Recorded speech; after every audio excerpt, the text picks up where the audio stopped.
Hello, everyone, and welcome to Petworking. I'm Peter Kenseth, Vice President and Partner at Maia Strategy Group, and I am here today for a fascinating talk about marketing magic with Jessica McCarthy.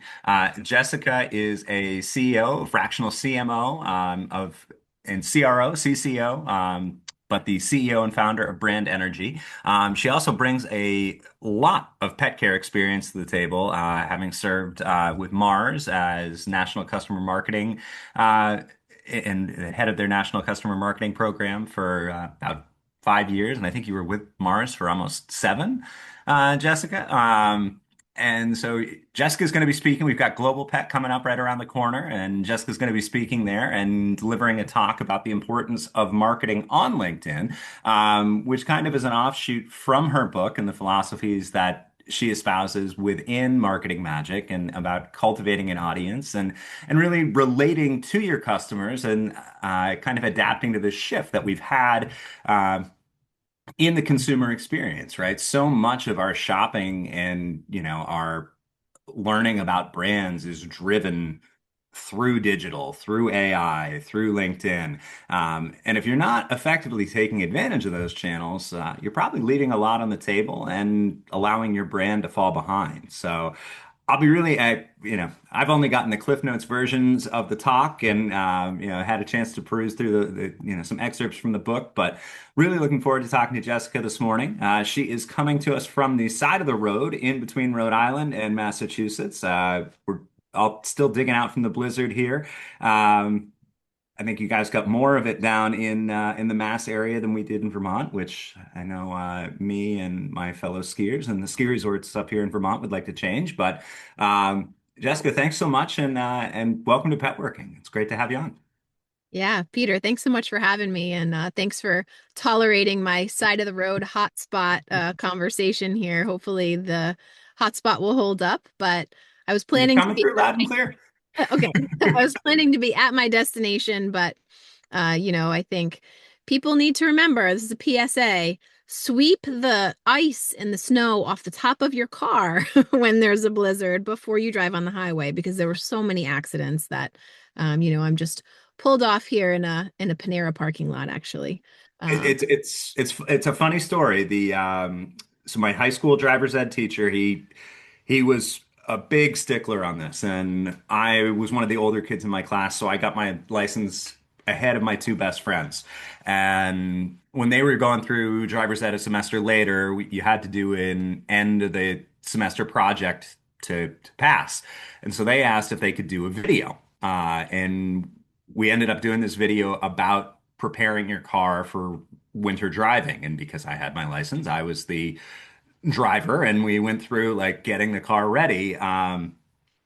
Used some very rudimentary special effects, and but the funny thing was he showed that video after that project for like the next 20 years to future driver's ed classes. And a big part of it was you can't just sweep off your windshield and your back windshield. You got to get, your lights and top of your roof, and make sure you get all the snow off your car. And somewhere. Hopefully, maybe it's still being shown. I was pleased it had the longevity that it did. yep, first foray into video and podcasts and everything else, and you didn't even know it. You could still Yeah, be highlighted today. I could be. I mean, it's funny. I when I started the podcast a few years ago, I thought back to when I was like 4 years old, and um, baseball was my favorite sport growing up, and I'd watch the Red Sox with my dad, and I knew every player on the team. I knew, I could tell you their number, their batting average. Like my dad still tells me, he's like, at 4 years old, it was amazing. But I wanted more than anything else to be a pro ball player. But I remember one day I looked at my dad, I was like, Dad, if I don't end up being a professional baseball player, how do I get to be an announcer? So I guess I had, something for it back then. But yeah, it evolved. The high school driver's ed video, a few leads in school plays. I guess I've never really been afraid of the spotlight. So, Yep. uh, but but yeah, Just conversations, that's all, right? it is that's all it is. If you can talk to people, you can do a lot of things. Right. That's right. But we didn't, as Much as I'm sure people would like to hear us talk about New England weather and my childhood and all that sort of thing, that's not what we're here. This is a podcast on pet care and animal health. So tell us, we've got Global coming up around the corner. You're speaking, Yep. and you're focusing on using LinkedIn as a marketing tool, which I love because I pretty much the majority of the marketing I do for the podcast is through LinkedIn. So maybe you can tell me a little bit about what I'm doing right and what I'm doing wrong, grow our audience a little bit, but also give some advice out for the pet brands out there and, a little tease of what they can expect to hear at the show. Absolutely.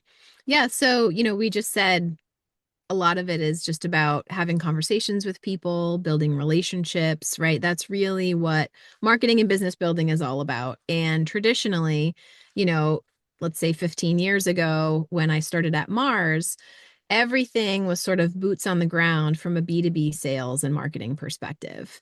And B2C was very different as well. A direct to consumer was, as we know, everything has evolved with the internet, with our digital and social channels, et cetera. But what I'm finding is that many of our businesses and brands are not utilizing LinkedIn as enough of a relationship building platform as they could be, right? So back in the day with the pet food peddler at Mars, it was sales folks doing skits about how to, walk into, an independent pet store or a big box or whatever the case may be and have a conversation with the people there about why you should get a shelf set or why you should get an end cap or why you should add this, brand to the lineup, et cetera, et cetera. And everything was very, oh, I know so and so at, this retailer, and I'm going to go and bring my bag of goodies and my catalog and my sell sheets, and I'm going to physically go in and we're going to have a conversation. And that worked for a lot of years, and in many ways it still does work, and in many ways it's still done that way. However, what we really need to focus in on is utilizing the tools at our disposal, right? Humans are distinguished from other animals by their ability to use tools, right? As much as I consider, my pets humans in the household, they can't use the internet like I can, at least not to my knowledge. Maybe when I'm not home, they but not to my knowledge. So, I really think there is an opportunity there. A lot of the pet care companies that I interact with are really not utilizing LinkedIn in the way that can really help them and their sales teams grow relationships and build partnerships.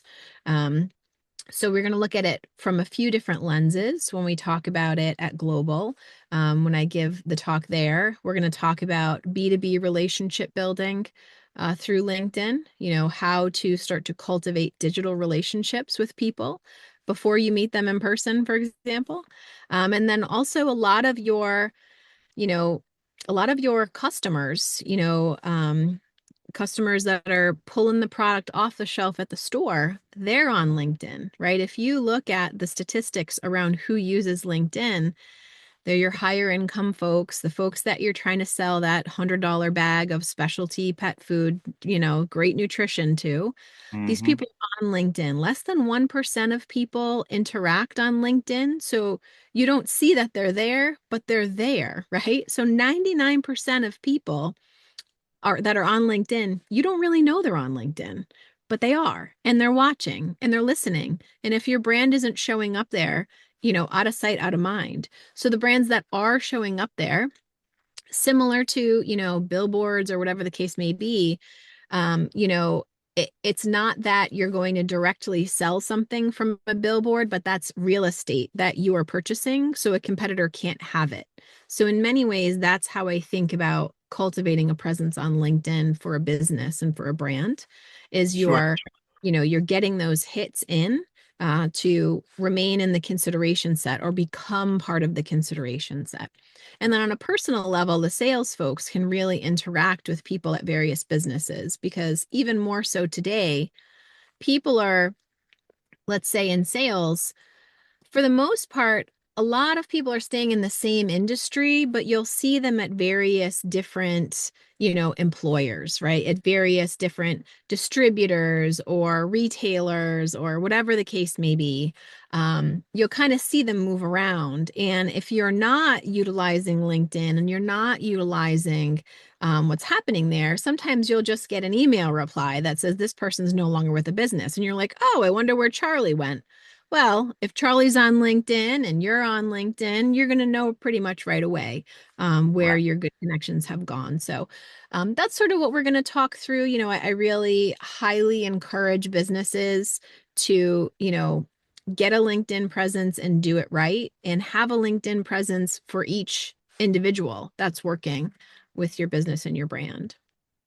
Yeah. I mean, especially that last part. I mean, it seems, you know, like a fairly basic step, Yeah. but, like you said, a lot of people, I know my audience with the podcast is not as big as it could be if I focused on marketing through Facebook, Instagram, you know, I have it on YouTube and on Spotify, but at the same, we're not just showing pictures of cute animals on here. We're having business focused discussions. We're having, uh, treatment therapeutic focused discussions. It's higher level conversation. And I don't think it doesn't necessarily really lend itself to TikTok or to Yep. Instagram or some of it does, but um, I focus the majority of my time promoting the podcast through LinkedIn.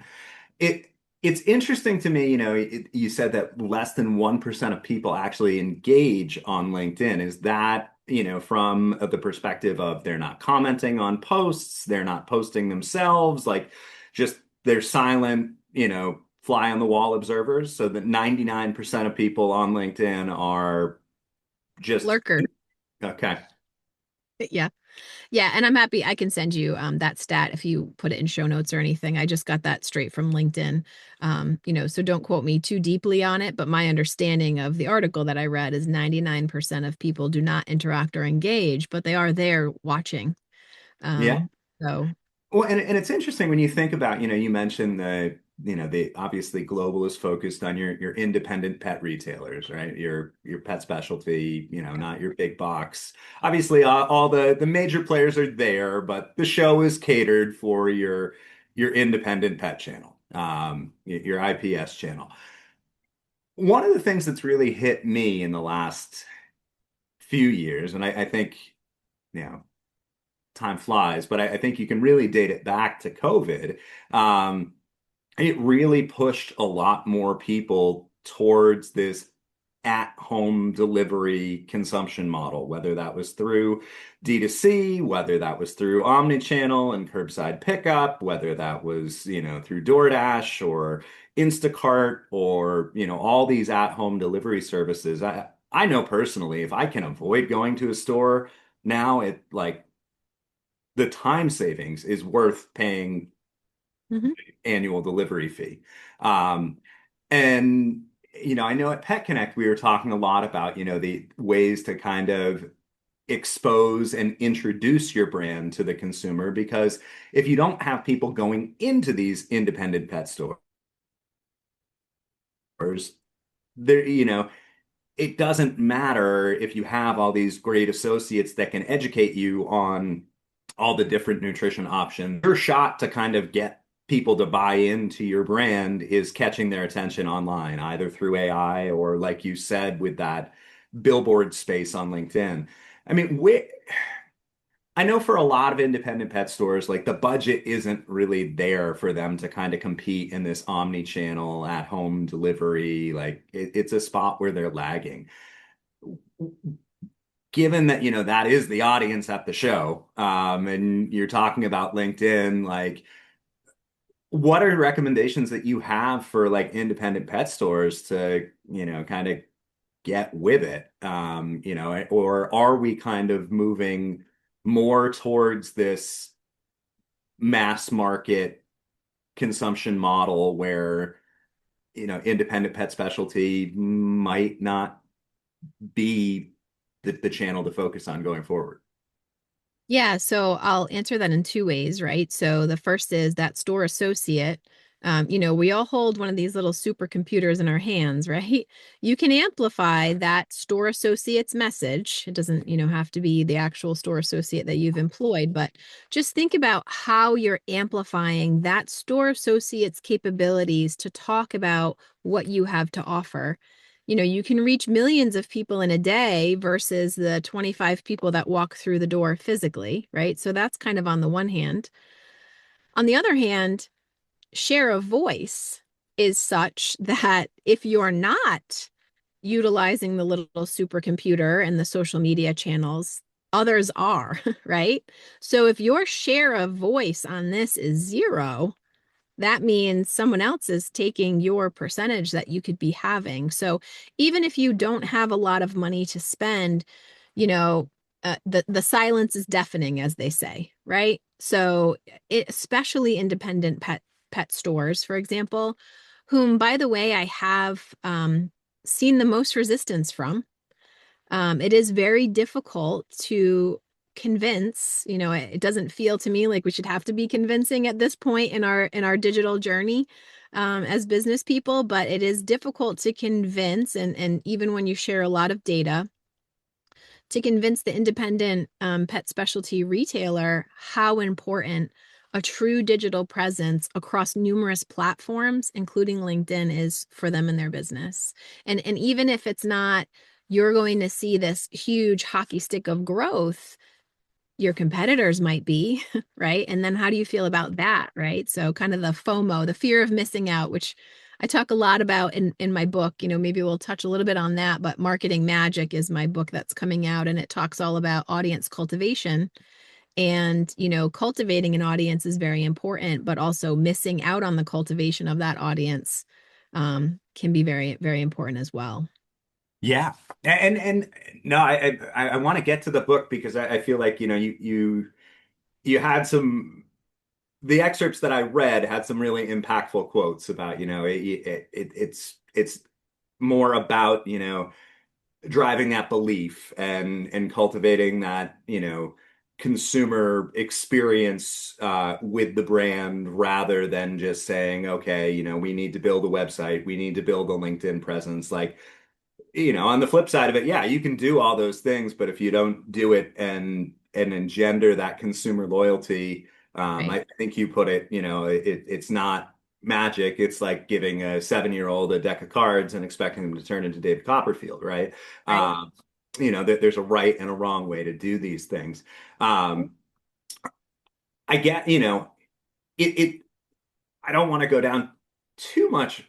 Well, maybe I do, but I don't want to go down too much of the rabbit hole of, independent versus, online D2C, big box. But to me, like that was the story of Global and Super Zoo last year is this like tension and inflection point about, what is the future of independent pet specialty? Because when you see a brand like Stella and Chewy's not show up at Super Zoo. Like, Yeah. it was pretty eye-opening. And they didn't bring a marketing team to Global, so maybe the writing was on the wall there, but like, you know, when somebody who has been like the darling of neighborhood pet just Yep. turns their back on the big, one of the two biggest shows focused on the neighborhood pet channel, Right. uh, it's kind of, and we saw, some brands doubling down, leaning in more into those, pet specialty exclusives.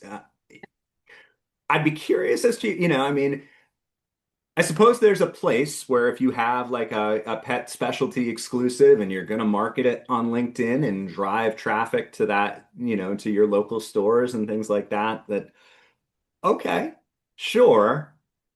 But on the other side, I see that consumer convenience factor of like, it's probably a lot easier for me to see the banner on LinkedIn, click on it, and be able to put it in my cart and drive trial that way rather than have to remember, like, oh, I saw this thing on LinkedIn. It looked cool, and yeah, it's available at Pet Food Warehouse, and I love my local neighborhood pet store, but like, it is. it's a 15-minute drive. Like, and to drive 15 minutes, go shop, and then, it's something I do, maybe once a month because it's like I can go and see what's happening in the indie channel. I'm almost doing it as like a sense of professional responsibility. Yeah. Um, I where do you see like that fitting in, and Yeah. how does it factor into that marketing magic and that cultivation of the relationship between the consumer Yeah. and the brand? So it needs to be the old both and, right? So, maybe some of the, the red wall of Stella and Chewy and others, you know, some of our smaller independent retailers really kind of need to step into the the lens that some of our bigger stores are, they're marketing companies, right? Some of our larger retailers, they are marketing companies and they're using every channel possible. So, it might look a little different for an independent retailer, but you need to use your digital channels as effectively as possible for both and by that I mean we need to be communicating with the mass audiences, let's say on LinkedIn, but then the local independents, when we say the word neighborhood, we need to be cultivating in-person community through digital channels.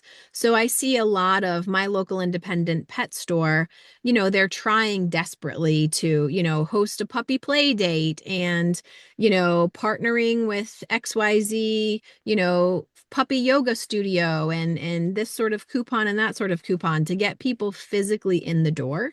You can do that on LinkedIn, right? How are you advertising this? Typically, what I see independent retailers doing is they'll say, well, we have this list of loyal customer emails, and Mm. we're going to tell them in our newsletter that we're having these events. But, it's not really working that well anymore, but this is how we do it. So my question is, first of all, you're exhausting the same old list and this is not net new customer base. This is the customers that you already have. So, I think the days of, having people walk through the door on a set cadence, filling up the cart, throwing the impulse items into the cart, et cetera, et cetera.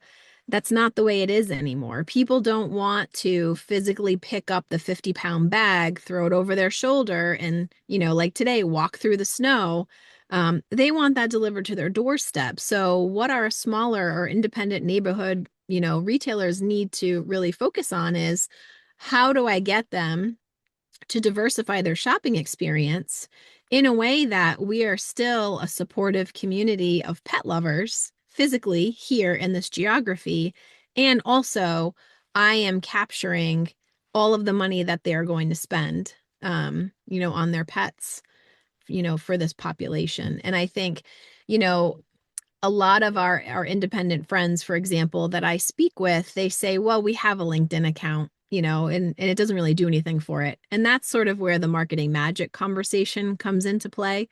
I have a deck of cards too, but I'm not on a Vegas stage, right? Right. So I have a LinkedIn profile, it's there, it exists. Sometimes we post what we're doing on there. You need a true expert, well-crafted, marketing strategy that then you can execute in a very professional way. And you need to have targeting and, all of the things that we use in marketing. It's not just magic, right? People aren't just going to show up at your door, the old brick and mortar. They're not going to, come in with their pet every other Tuesday. That doesn't happen anymore. They're not just appearing. So we need to put the effort in to cultivate those relationships in a digital way and figure out exactly who we want to come visit us physically and target them differently than we do the masses, for example. Now, obviously, there's lots of different strategies you can take on LinkedIn. You can, and I'd be curious to, you mentioned earlier buying up that space on LinkedIn prevents your competitors from doing it.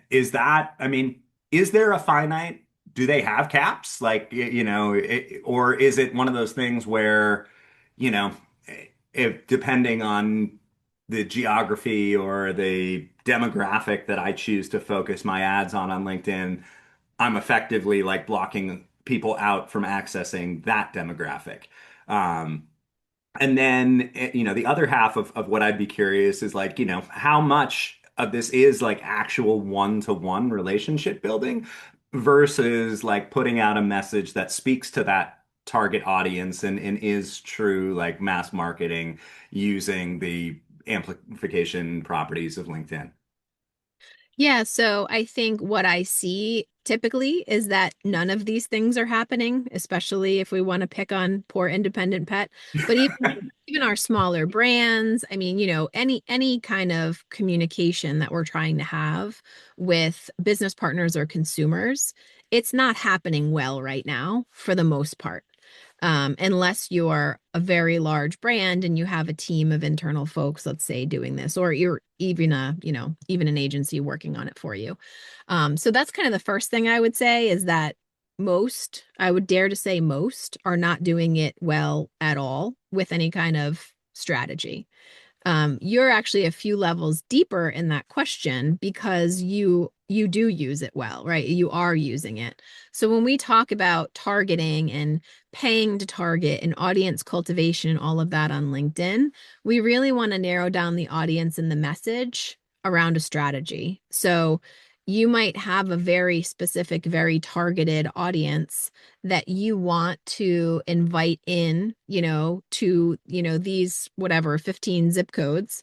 You want to invite them in for an event that you're having to try to gain more in-person community for your independent store. That requires first connecting with a bunch of other local businesses, right? Partners. Who are the business owners and the managers nearby. You want to cultivate relationships with other business owners and other people in the community who are on LinkedIn, right? So you can have a strategy first and foremost to really build up the visibility of your organic LinkedIn posting. And then you need to be posting, right? Multiple times a week, good content on a cadence. You need to stick with your brand vision and mission and talk about it a lot, right? So I think that's not being done well. So when we start to talk about paying for targeting audiences and all of these things, the vast majority of businesses are not there yet because they don't even have a basic, organic posting strategy and cultivation. And there's a lot that goes along with outreach and commenting and connecting. There are entire strategies around that type of cultivation. And specifically around, there's been a lot of chatter around, are these big trade shows worth it? Right. So I saw a lot of that happening on like Reddit and, all of these sites, a little bit on LinkedIn. Why are these brands paying for Global and Super Zoo and et cetera, et cetera, et cetera? And the question that I ask in those cases, did you cultivate relationships for 3, 4, 5 months prior? Were you reaching out to everyone you knew that was going to be there? Did you have a specific target list that you wanted to meet with in person while you were there? And, what are you doing? How are you best utilizing your business and marketing strategy around the show? And then follow up is after that. So a lot of what I hear is, oh, we're going to go to the show. We're going to meet with our partners. We're going to take them out to dinner, have some drinks, and then I'll follow up on the back end with the business cards that I get. Fine, there's nothing wrong with that. But if you haven't been doing your digital work before, during, and after to really figure out sort of that cultivation and what the messaging needed to be and what the conversation should be on the digital channels, you're really not utilizing the opportunity and you're really not utilizing, frankly, all this money you're spending to be at the show, right? Fair.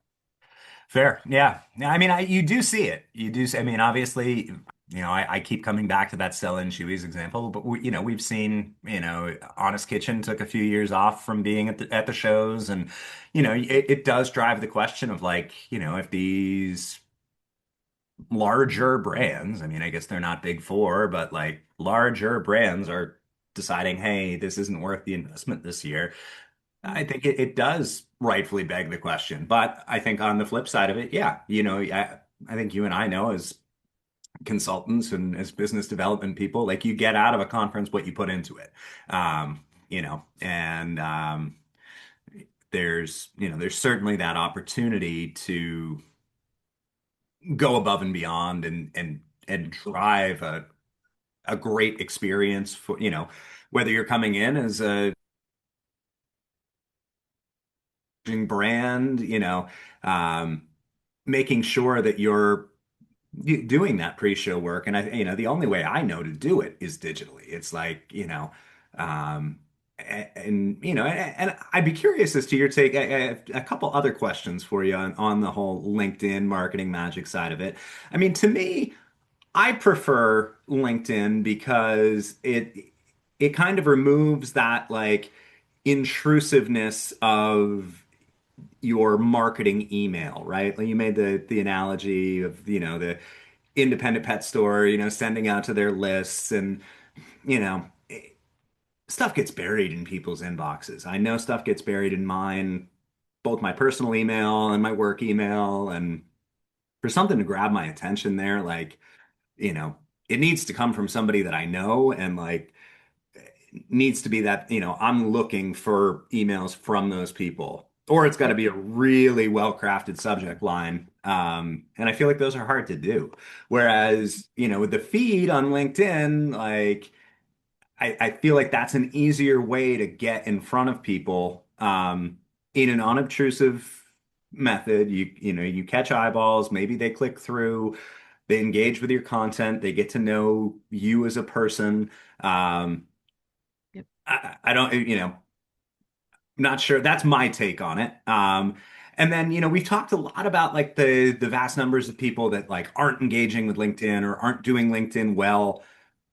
Who, in your opinion, is doing LinkedIn well? What are some pet brands, who are your, the shining stars that, you hold up? Anybody you plan on featuring in your presentation, things like that? Yeah. So again, with the both and, I hate to be that person that says it, but marketing emails are fine. They do require a really great subject line now, and they do require that they come from someone that you know, or at least, feel personalized, which requires some decent marketing strategy behind it to get those things right. We do see skyrocketing unsubscribe rates with these things because people are just sick of them and they never read them and they don't want their inbox cluttered up. So you're totally correct there. And then, using LinkedIn as a complementary channel to your emails that are personalized is very important. And doing so in an ongoing strategic way. We think about it as brand awareness, right? You want to be seen on LinkedIn telling your brand story over and over and over again, because it is nice that you're only seeing LinkedIn, especially if you don't have notifications on, when you decide to go into it, right? So, this is why we need to have a cadence of content that is up to date, kind of on the spot, because you're not in someone's inbox in an obtrusive way, but you are trying to get their attention over and over and over again. So, it is, consumers like it better. They see it more favorably if they are, especially if people that are commenting or liking the LinkedIn posts, for example. So we see a great jump there in brand awareness and brand engagement if people that are interacting with the brands. So there's a lot of data and there's a lot of learnings that can be had there. Now, who's doing it well? I mean, quite frankly, it's the big brands that pay a big shiny team to do it for them. That's sort of, it doesn't need to be constant sales. We don't want to feel salesy on LinkedIn. We don't want to feel like we're selling to people, but it's those big brands that are doing fun things that feel like a relief from work, right? So that is sort of how I would say being present on LinkedIn is very beneficial if you can talk about your brand and your business in a way that's appealing to people, that doesn't feel like you're selling them anything, doesn't feel like you're trying to get anything out of them, and it feels like you're doing something good for the world, right? Um, I think there's a lot of opportunity in a lot of spaces, but the brands that are doing that right and the businesses that are doing that right, they're definitely on the right track. Makes sense. Makes sense. You mentioned the companies that are doing this well are the ones that can afford to like pay a team. What is the advice, you would give to your independent pet stores, your small emerging brands? You know, are there things to bear in mind with LinkedIn's algorithms? How to kind of, you know, if you're doing this as a, one, two, even 5, 10 person shop, how do you stand out? How do you be successful? It's difficult because I've done this. My team has a place near and dear to our hearts for pets. And, we've even tried to do for shelters and things like that, right? We'll do sort of a pro bono training and we'll give them all the data they need to know. And it's sort of like I talk about it in Marketing Magic. It's sort of like a magician saying, here's how you do this card trick. Here's how you do this. Here's how you saw a woman in half. Here's how Houdini got out of the box. Bop, bop, bop, bop, bop. Like giving you the checklist of things you need to do and things you need to know. But if you haven't been doing it for years and years and you don't have the gut instinct and you don't have sort of that stagecraft to know what needs to happen and when, it's extremely difficult because we have sort of handed that playbook over to people. And it's only a matter of a month or two when they come back and they say, we just need you to do this for us. Because really, it's really that execution that you need to get right. Or, you are sort of just wasting your time. Sure, sure. And are you mentioned, you see a lot of resistance when you talk to your clients about LinkedIn. W- where do you think that tipping point is going to be where people just, I mean, it seems like we're still in the early innings of LinkedIn as a marketing tool. Um, where do but I know like for me, like LinkedIn is pretty much the only form of social media I use just because everything else has just devolved into an echo chamber or, a place where I get bombarded with ads and, It's um, the last remaining social media for business people that is still acceptable and does not instantly give everyone a headache, right? So, I think for some businesses, quite frankly, and I'm certainly not saying that cultivating a business and brand on LinkedIn is sort of the be all end all and that it's going to turn your business around or, whatever. But I think that a lot of independent pet stores have closed over the last 5 years. They've shut their doors. And frankly, in my opinion, it's because they haven't gotten on board with what's happening in marketing overall, right? They haven't gotten on board with the fact that many of these brands are marketing companies, right? Many of these other businesses, the larger businesses, they are marketing companies, right?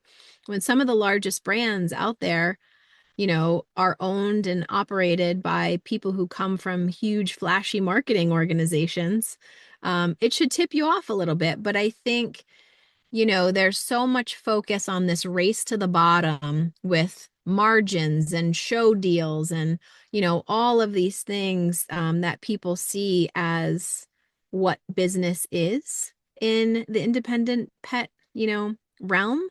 Um, it is sort of a race to the bottom sometimes. And I think the concern about budgets when it comes to marketing is something that people need to understand a little bit more about.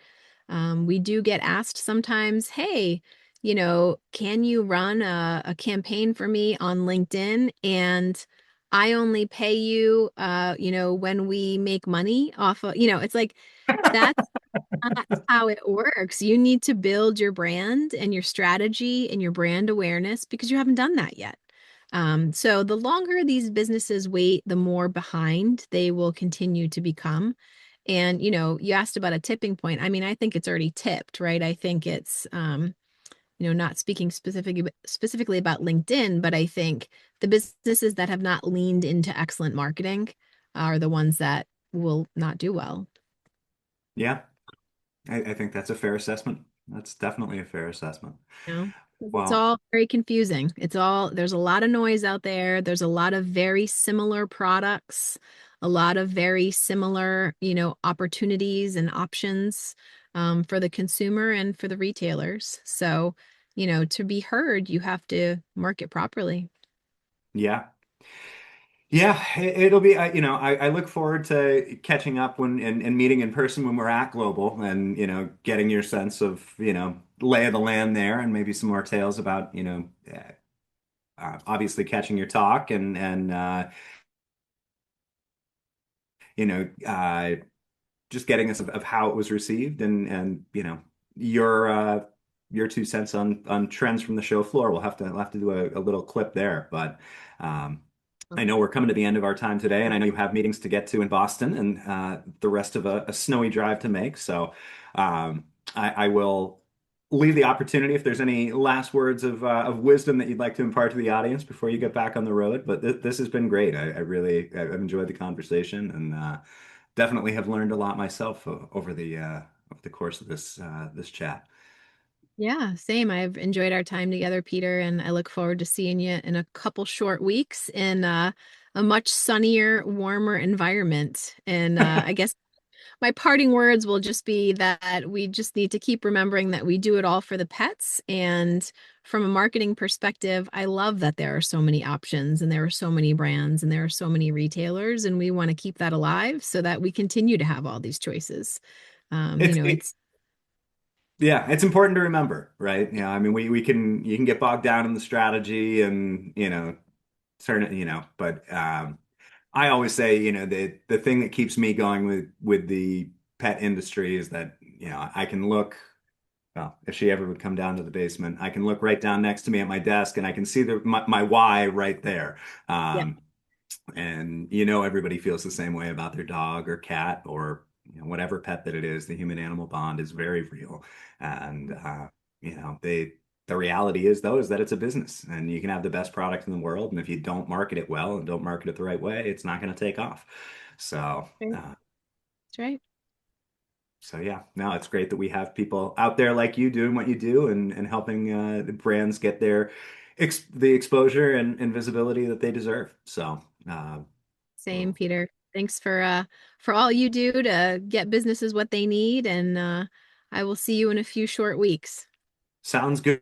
To a safe rest of the drive into Boston and stay warm and hopefully you don't have any sheets of ice blow off the road in front of you. I'll try. I'll avoid. Thanks so much, Peter. Have a good day. All right.